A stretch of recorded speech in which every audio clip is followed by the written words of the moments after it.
আসসালামু আলাইকুম। একটা কথা সবসময় মনে রাখবেন। আপনি শুধু অন্যকে এফোর্ট দিয়েই যাবেন।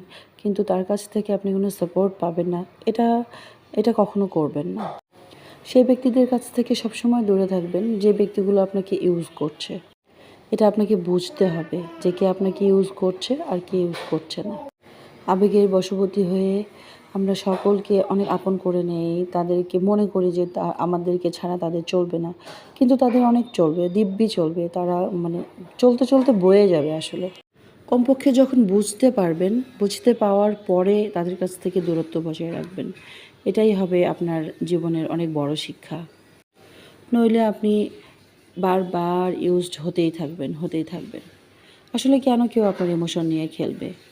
আর খেলবে কারণ আপনি নিজেই তাকে আপনার ইমোশন নিয়ে খেলতে দিবেন। তাই জন্য বাস্তববাদী হতে হবে।